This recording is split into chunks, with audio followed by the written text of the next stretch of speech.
Oh, none of you can hear me. I've only just turned myself on. I just realised I hadn't actually hit the unmute button. The joys of live shows. Let me show you. I was just, what I was doing, I was gloating. I was gloating about how fabulous that looks. If you're in a colder part of the world, I'm so sorry. Today is the most gorgeous of days here in Brisbane, Australia. It is about 26 degrees. The weather is just so comfortable and so beautiful. Make sure you let us know where you're from. Tell us what part of the world you're in, what the weather's like, what time it is.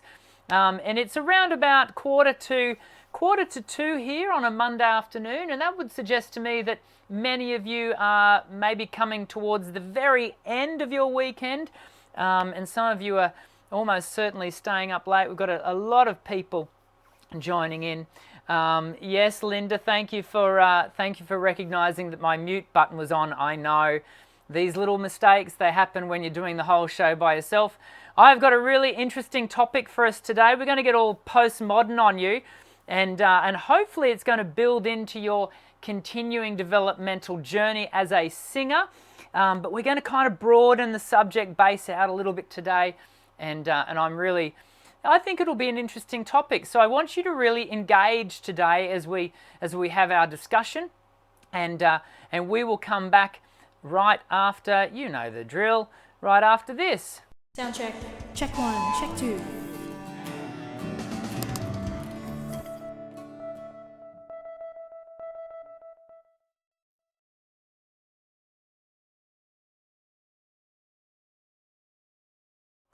So let me ask you this question.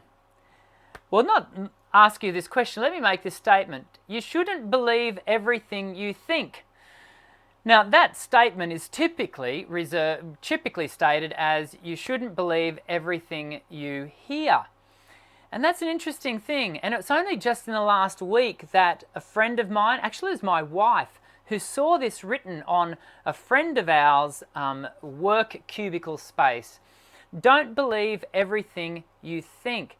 And the difference between those two statements, don't believe everything you hear and don't believe everything you think, causes us to recognize that in one, the first, don't believe everything you hear, means that you, the person, are the judge and the determiner of all knowledge.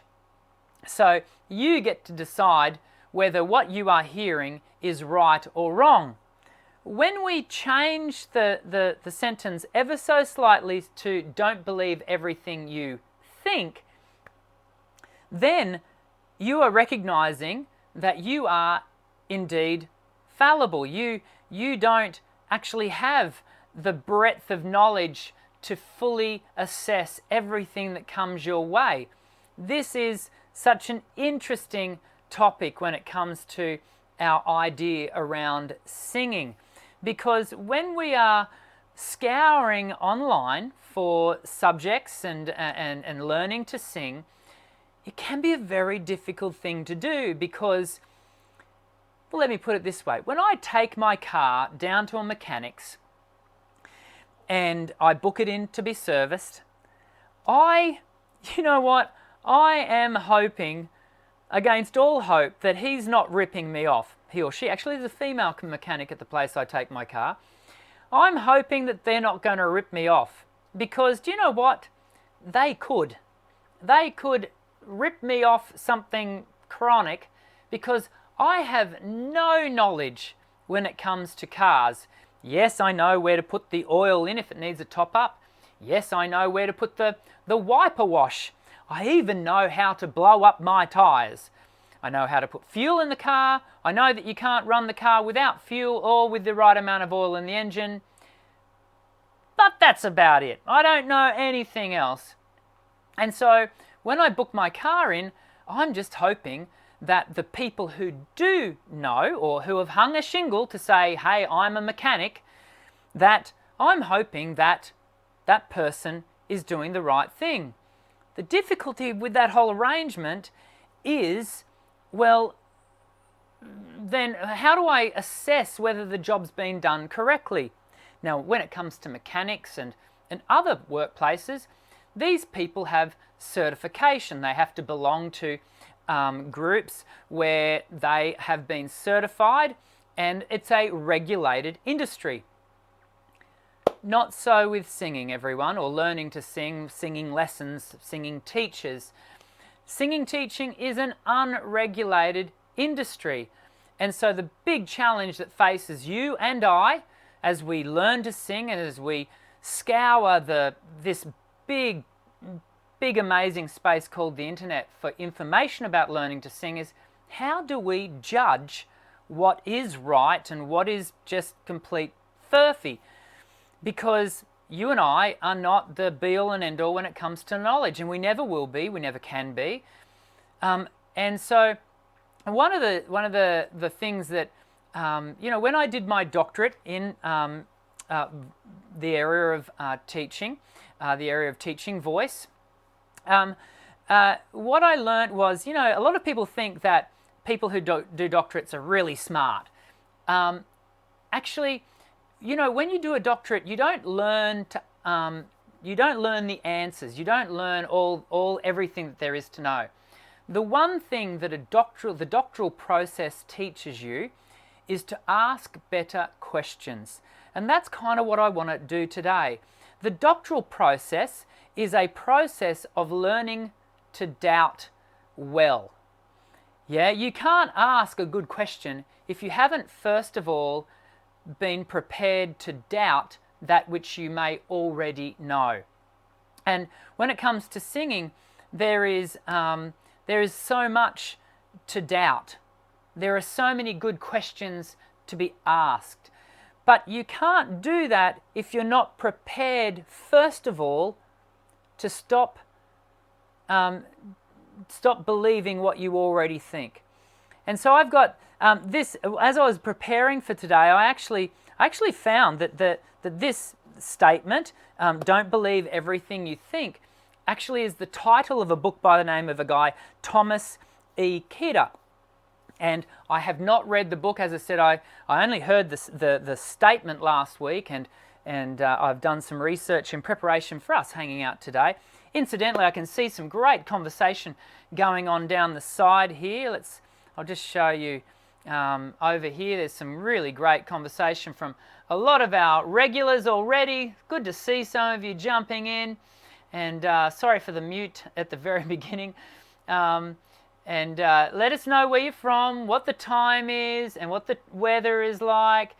And what I want you to do, jump in and ask some questions here. We will answer some questions later on in the show.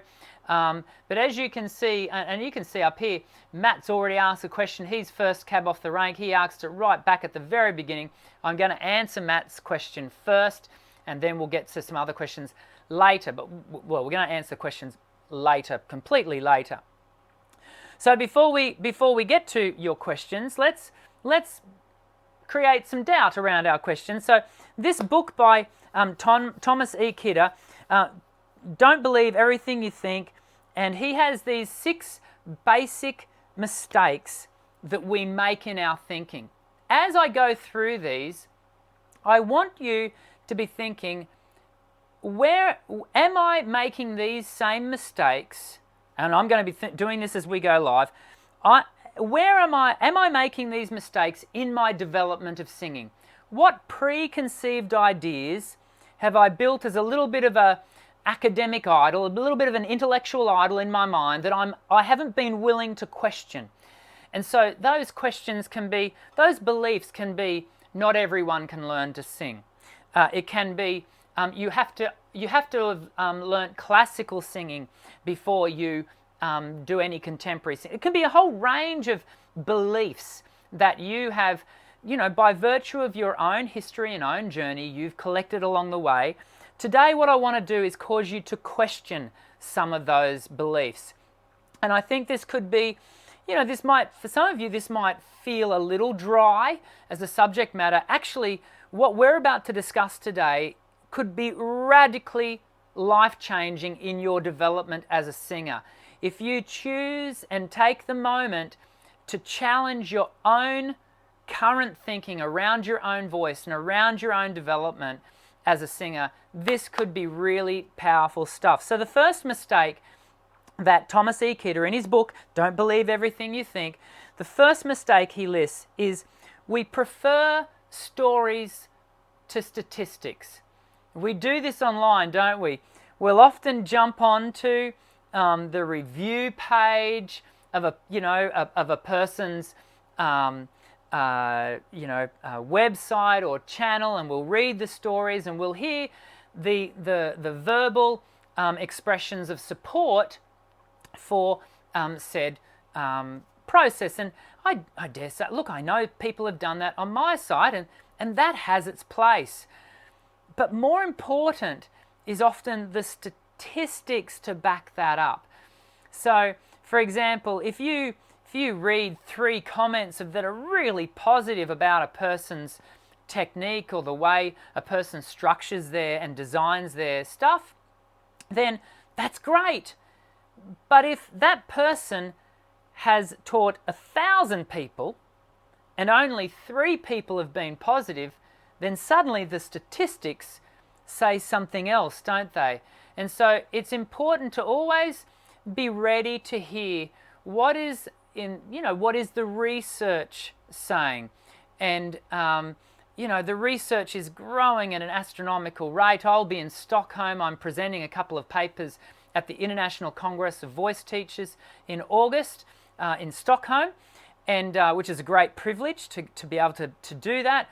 But I am really looking forward to being exposed to the other presenters' topics, where they're going to be talking through their latest findings and their latest research. And so we always want to make sure that we're not so quick to prefer the stories over the statistics, or even more importantly, to dismiss the statistics in favour of the stories. The second mistake that Thomas E. Kidder makes or suggests that we have is we seek to confirm, not to question our ideas. No one wants to be wrong. Yeah? So, for example, I know I see this in myself. If I buy a new item, maybe, for example, I would love to buy a new TV. My wife will not let me buy a new TV. She insists that our old TV needs to die first. And you can let me know in the comments section as to whether you agree with Jodie or not. Maybe I could get some support here in the Voice Essentials community and get my wife to buy me a new TV. And so I know myself well enough to know what I will do is, I'll go and do my homework, and I'll buy, and when my old TV dies and I come to buying a new TV, what I will then do, and I know myself very well, I will then, after I've made the purchase, as I'm dealing with buyer's remorse, I will jump online and I will go looking for further reviews that back up my sense of I made a good choice. Why? Because I don't want to be wrong. And it's the same when it comes to our singing. None of us want to be learning the wrong stuff. None of us want to think the wrong stuff. And so what we have to do is we have to learn to question our ideas before we learn to confirm them. Don't go looking for support. Go looking for critical assessment of what you're thinking. The third mistake is, he says, we rarely appreciate the role of chance and coincidence in shaping events. For many of you who have landed on my channel, in part it's coincidence, in part it's also driven by, Google's algorithms, and they think they might like that I do, and we have to be more given, I think, and ready to recognize there are coincidental happenings, and we have to be ready to do that with our own voice. Sometimes, and we see this a lot at university level courses with singing. There are some really great teachers in university courses. The interesting thing about university courses, especially the ones that have become really well known and have a really high level to get over to audition to get into, it actually becomes self-perpetuating. And it's not necessarily only that there are good teachers. Suddenly now we have great voices that were probably always going to be great. Sometimes it's not the lesson that you have undertaken. It's not that you've just interacted with my instruction. Sometimes it's just the diligence of you doing the very activities that I've encouraged you to do that gives you the outcomes. You could have found yourself doing other activities as well that would have given you a similar outcome. The magic is not in the activity. Often the magic is in the doing of the activity. The fact that you actually went into a practice space and you spent the time. That's where the magic lay. It's not, and so be prepared to recognize that it's not always, that there's more coincidence. Hopefully that's helpful. So mistake 4. Sometimes we misperceive the world around us. This is where we have to recognize that we filter. Everything that we come into contact with, we are filtering. We're filtering through pre-established ideas, predetermined beliefs. We're filtering through our own experiences. And so when we are filtering, we end up seeing things through a certain lens. When you're having that conversation with a person and you're telling them how, for example, something really peeved you off, and the person could be looking at you really quizzically and going, there is no reason for that to peeve you off. Why did that particular event upset you? It's because you have perceived things through a certain lens, and that other person is not seeing the same circumstance through that lens.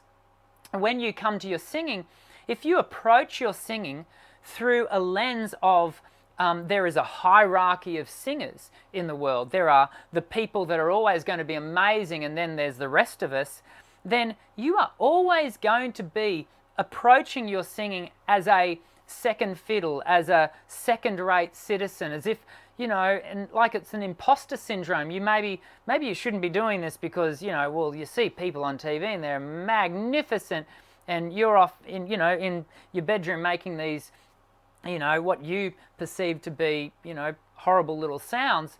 And so what happens is your perception and your lens starts speaking to you, and it starts reinforcing those already established beliefs. But in fact, it's the beliefs in the first place that are disrupting your development. And so it's important to acknowledge that there are belief structures, there are lenses that you are filtering everything through.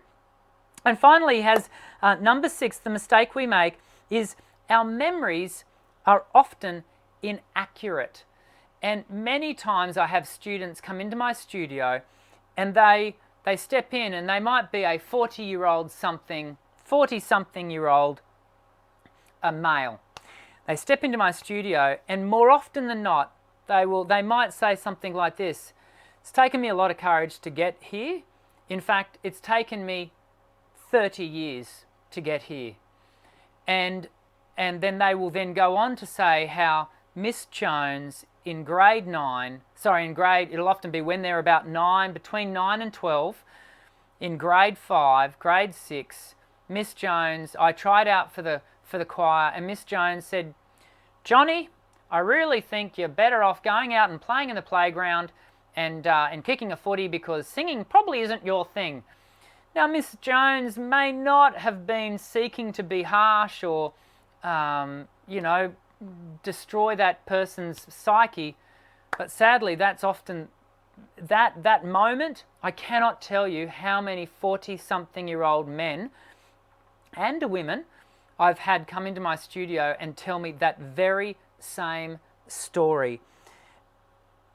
The difficulty, though, is what happens the further we get away from that moment. Often our brains will then nurture and cultivate and develop that memory. And so, though the moment itself, whilst it should never happen, but there may well be a level of benign activity in the moment, in the very moment. you know, that there was no, it's not malignant in the sense that Mrs. Jones didn't say to little Johnny, Johnny, get out, you can't sing. But as the time goes on, actually that's what Johnny starts to hear. The memory is no longer accurate to what actually took place. Now, of course, there are circumstances where Mrs. Jones did yell at Johnny and did tell him to get out. So I'm not trying to discount those moments. But it is important for us to reflect on our memories and to question them. Am I remembering that moment correctly? Did that really happen? Sometimes you're going to arrive at the conclusion, yes, that did happen and that was wrong. Other times, you're going to arrive at a conclusion to go, actually, I need to ask someone else who was there, if that's available to you, and get their perspective on what just happened. Maybe I'm not seeing clearly about these things that I thought took place. So there they are. They're the 6 mistakes we make in thinking from Thomas. So from Thomas E. Keeter. Mistake 1, we prefer stories to statistics. Mistake 2, we seek to confirm, not to question our ideas. Mistake 3, we rarely appreciate the role of chance and coincidence in shaping events. Mistake 4, we sometimes misperceive the world around us. Mistake 5, we tend to I didn't do mistake 5, I don't think. Well, we're going to come back to that. We tend to oversimplify our thinking. And we do. You know, we try to make what is a very complex space. I can't believe I just skipped over it. We try to make a very complex activity of singing. And I think, you know, I'm possibly part of the problem here on YouTube.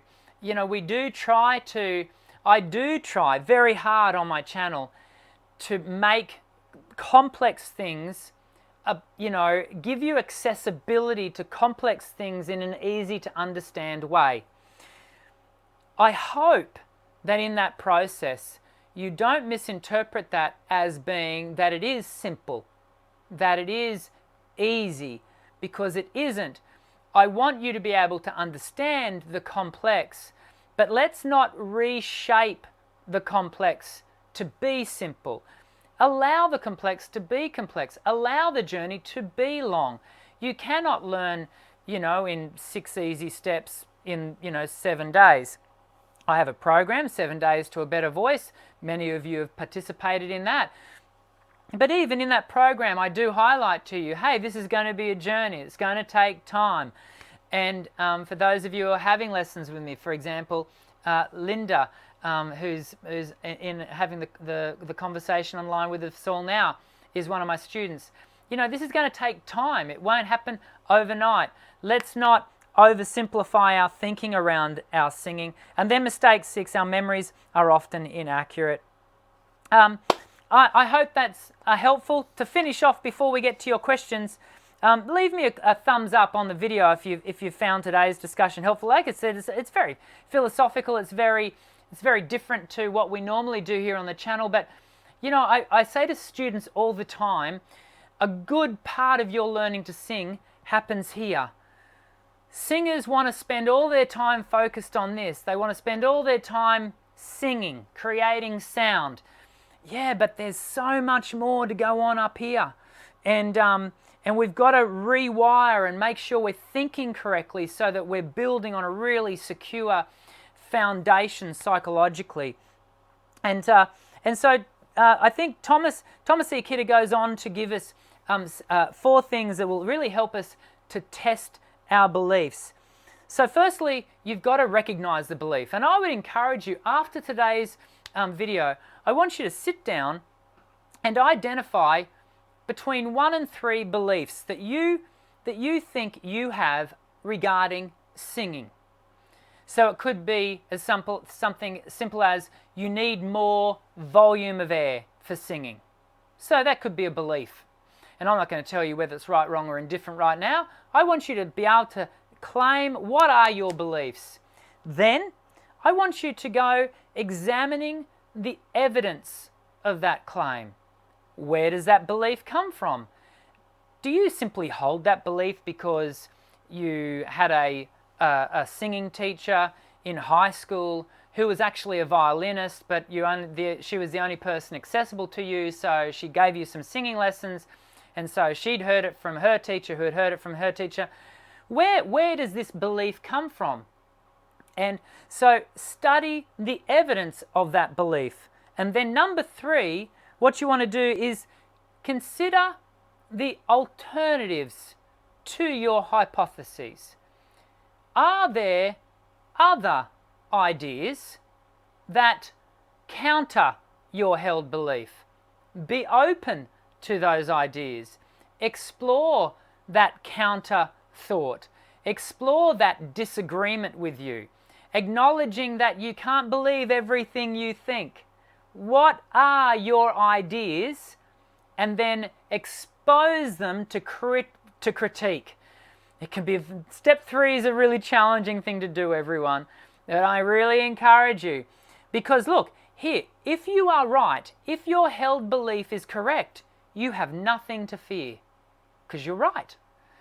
Yeah? None of us want to be wrong. But if you are wrong, and you find that by virtue of holding some critique up to your belief, then celebrate the fact that you have learnt that you are wrong, and you now get to move across to holding a completely new idea. And that process is step 4. You get to then evaluate the reasonableness of each hypothesis. Because at the end of the day, there's only 3 beliefs. There's only 3 types of beliefs: true, false, and untested.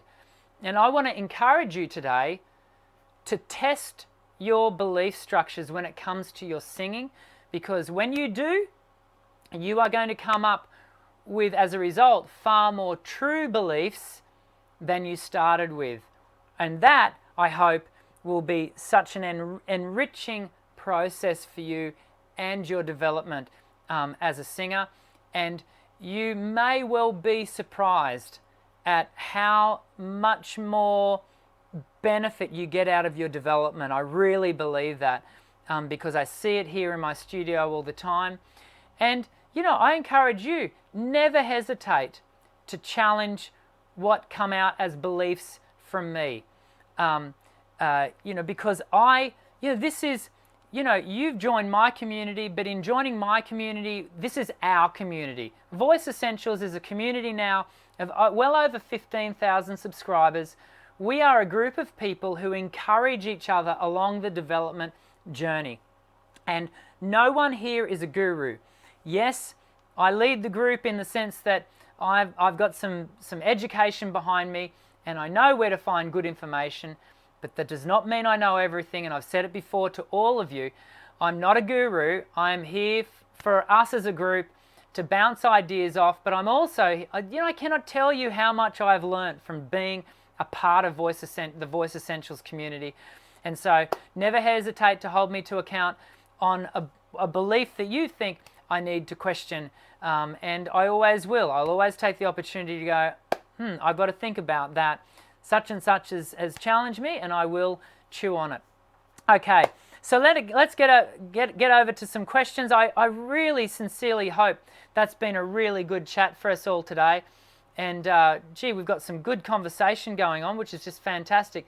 Now, I did promise that Matt, way back up the top here, that Matt would get the first question answer today. Actually, do you know what? I've got something really cool. Can we do this?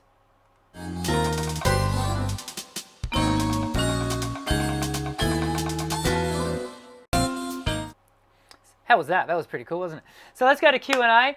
So now what I'd like to know is what's the difference between a baritone that can sing some bass notes and a bass that can reach some higher bass notes. Some higher notes, I think is what you mean, Matt. Everyone, one of my most successful videos online is on the YouTube channel, is one that I did with Mark Baxter, and it's about the tenor and the baritone voice.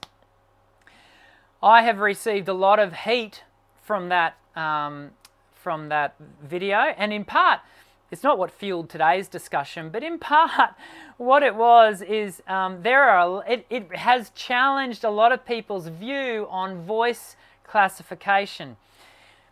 Can I say to all of you, please don't get hung up on voice classification. You know, it certainly has its place in classical voice, and classical voice hangs a lot of its ideals off classification for voice. The classical discipline often fuels a lot of choral work, and there is most certainly place for voice classification in choirs, because we do, at the very least, we're typically, you know, putting ourselves into SATB, soprano, alto, tenor, bass. But beyond that, there's not a lot of use for it. Now, you know, all of you are going to be typing in far more questions and comments as I talk about this, but than saying how I'm wrong. And I'm trying not to be categoric. However, it's too easy to want to put ourselves in a box and say, if my lowest note is this and my highest note is this, and if, you know, I've got another video that talks about the fach, the sweet spot. If my sweet spot is this, then I must be such and such a voice type. And okay, that's not a bad thing, which is why I've got videos on it. But I never want us to be so captivated by that, because when you do, you lock yourself into certain things. Now, what can be helpful in the you know, what Matt's talking about is this difference between baritone and the difference between voices is, yes, some voices can sing lower and some voices can sing higher. That implicates itself on repertoire. The great thing about contemporary repertoire is we can change keys. It's a very acceptable practice to change keys regularly and move songs into more comfortable keys for you.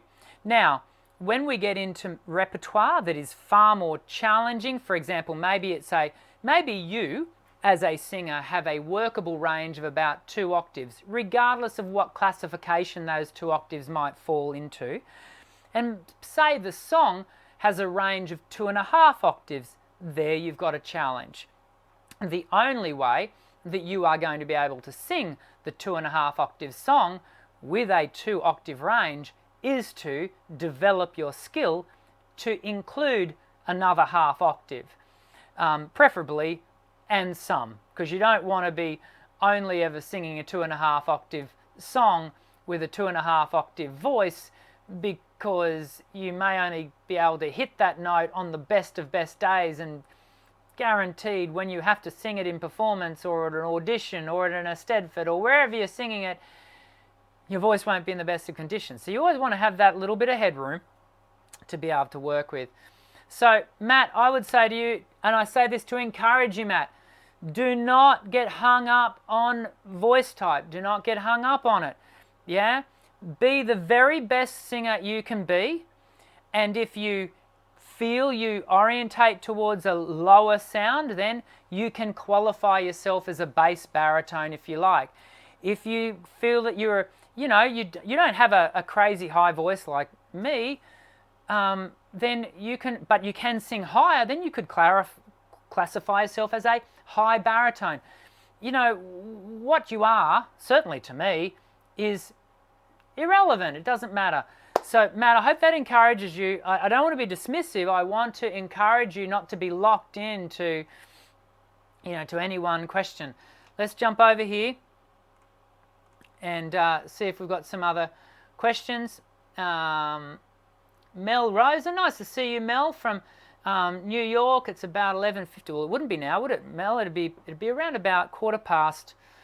Welcome to Monday, Mel, is what I'd say to you, because it will have just turned over. What effects were used? Luke Steele's voice in Walking on a Dream. Henry, I would have to go and check that out, because I'm not overly familiar with that piece. It certainly doesn't come to mind. I probably have heard it, but it's not jumping out at me, so if you'll excuse me. Can Gavin's jumped in here. Gavin's one of our usuals. Can vocal twang be overbearing? Yes, it most certainly can.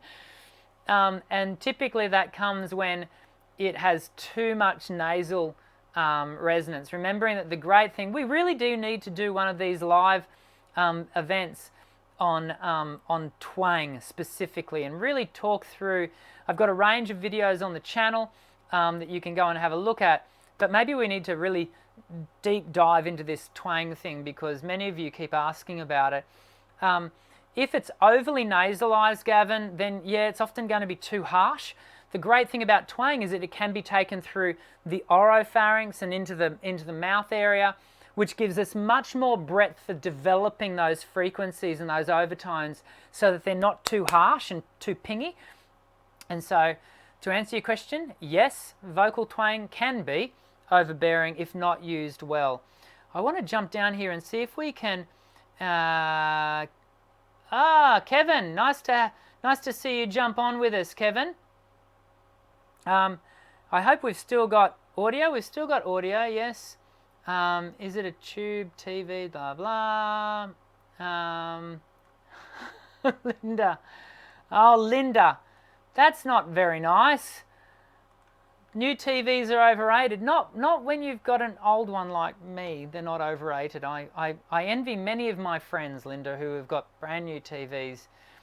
But you know, happy wife, happy life, Linda. I've been doing this marriage thing for 21 years, so I will not be getting a new TV anytime soon, unless, you know, I have even asked my brother-in-law to break into my house and just accidentally tip it over like it was, you know, break and enter, and oh no, Jody, look, our TV's broken. How did that happen? But alas, it has not happened as yet. I'm coming down here because I want to see if we've got any other questions. Laugh out loud. I emulate Mariah Carey. Do you Quake 1, 2, 3? That's very good. I'm jumping down here. There's such a good amount of discussion going on, everyone, which is just fantastic. Don't forget to leave questions. It can be hard for me to find good questions. Okay, here's one from Alana. Nice to have you join us, Alana. This one here. I'm so concerned about messing up or having my voice crack. Once I heard someone say, I wish her voice cracked, referring to me because she wanted my role so bad. How can I get rid of this fear? Well, Alana, I am so sorry to hear that happen to you. In fact, I was talking with one of my students, a long-term student, this morning, and we were talking about a band that she had wanted. It was an auditioned band, semi-pro band that she really so badly wanted to get into in her youth years, and this we're talking about for her 20 years ago, and she was never successful. She auditioned, but she never got in. And the interesting thing about the conversation was I actually did get into that same band. Obviously, we weren't trying out for the same spots.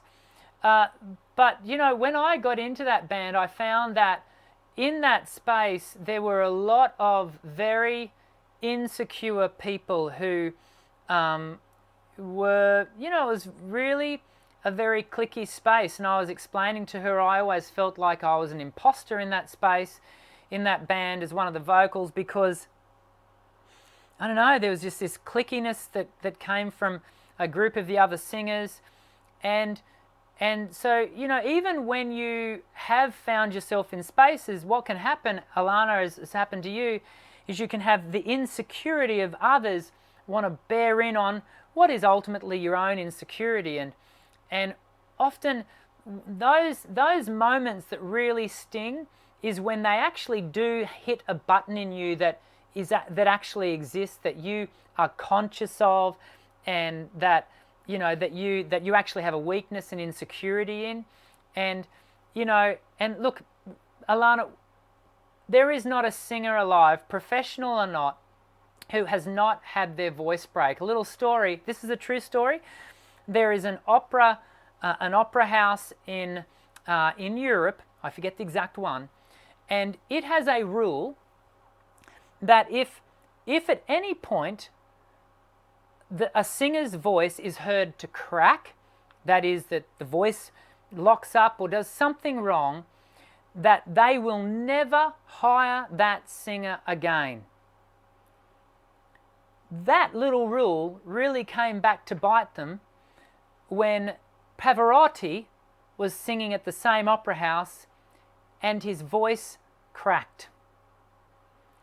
One of the world's most celebrated voices of the 20th century, for classical, but nonetheless we have to acknowledge his brilliance. One of the most celebrated voices cracked, and that opera house never hired him back ever again. If Pavarotti's voice is going to crack, Alana, you and I can relax. Our voices are going to have moments of imperfection. You are not perfect. You are never going to be perfect. I want you to come to a happy, reconciled space with your wonderful imperfection. And if your voice does crack, join the club. You are amongst friends. It's called the human race. And you know, if you see this other person, then, you know, don't just acknowledge where it's coming from. For that other person, it's coming from a place of insecurity because, hey, they didn't get the role that they really wanted. And so, you know, just continue to work hard, be diligent, respond in kindness. Don't allow yourself to be bullied, but, you know, be bigger. Be bigger than the circumstance. We're going to go to one more question, then we're going to finish up. And I'm hoping we've got a question here. Oh, he skipped my question. Do you know, guys, there is one sure way to make sure I do see your question, and that's via the super chat. I'm not saying you need to use the super chat, but when you do use the super chat, it puts the question at the very top and it makes it jump out at me. So if you absolutely want your question answered, then that can be helpful. Maybe I can jump over here, and I don't think we've got any super chat questions at this stage. Have we? No, we don't. So yeah, anyway, we've got one. Vocal cracks are natural by Gavin saying, but too much is not. I don't know what you're saying there, Gavin. That's a stupid rule. Yeah, well, they're an opera house that looks for perfection, and it's a wrong standard. We should be looking for excellence. Excellence is doing the very best you can with what you've got in the moment. The moment you place perfection as the goal, you have already failed. You cannot achieve perfection. And the moment you remove that setting from your life, the singing thing becomes so much better. It's so much easier. And in fact, you might be surprised at how much better you develop and how much easier singing becomes because you're releasing yourself of all of that, you know, horrible tension. Okay, so Melrose, I've seen it. Here it is. I'm typing it again just in case you missed it. This is going to be the last question. Can a singer recover from vocal damage from smoking? I've stopped smoking for a few years now. Mel, it all depends on what the damage is, to what degree the damage has happened. And the only way to determine the current state of your voice is to have it scoped by a laryngologist, what most people call an ears, nose and throat doctor. But I go looking for a laryngologist. They're an ears, nose and throat doctor who specialise in voice and the larynx, and have it looked at, have the health of the vocal folds and its surrounding areas internally, assessed, and from that, you'll then know what you're dealing with, and you'll be able to ascertain in team with the laryngologist and someone like myself. Hang on a second, I'm back.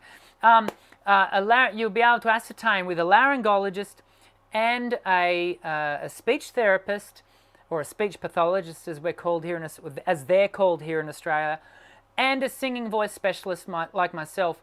We can then ascertain and assess, okay, what can we hope to achieve? Can we achieve full rehabilitation of the voice, or what are our goals going to be? And I hope, Melrose, that you can hear there's actually a lot of hope in that. Smoking is a highly damaging activity for the voice. It will compromise not only the health of the voice in the moment, it dries the vocal folds out, it increases mucosal thickness, but it also, over time, it also does increase and heighten the risk of vocal fold cancers, laryngeal cancer and esophageal cancer. You know all that, which is why you've given up. But it has to be ascertained. Have you done any significant long-term damage before I could then assess what hope can we get out of working and seeing your voice re-established over time. Melrose, I hope that's helpful. We have had a great discussion today. It's been such a really good afternoon. I hope today's philosophical chat around, don't believe everything you think has been helpful. If you're new to the channel, thank you for dropping in for the live chat and the live post. We do these live events every week. Last week we did 2. But that was rather unexpected. We generally do 1, generally on Monday or Tuesday. I fit it in amongst during my daytime here in Australia, in a cancellation from one of my regular clients, because I'm teaching between 60 to 70 students at the moment over a fortnight, and so I fit these sessions in around the daytime. And so the only way to be notified that we're going live is, firstly, you have to subscribe to the channel, Voice Essentials, and you have to hit that bell icon to be notified about when my videos go live, because it's not only the live videos that we have, it's also the regular pre-record videos where we really deep dive into subject matter, and they go live every Thursday. Well, they're supposed to go live Thursday. Last week's I did make an error and it went live on Wednesday. My bad. It usually goes live on Thursday mornings, Australian Eastern Standard Time at 5 a.m. But nonetheless, you can be notified by that if you hit the bell icon next to the subscribe button. I hope you will. I hope you'll join our ever-growing community here of singers from across the globe. We're a happy bunch. We're an encouraging bunch, and we are all on the journey of developing our voice and improving our sound. I really hope that you'll join us in the coming weeks and months as we continue what I really love about this community, and that is Voice Essentials is encouraging and it's constructive, and I hope you can join us again soon. And until I see you in the next Voice Essentials video, I'm Dr. Dan. Sing well.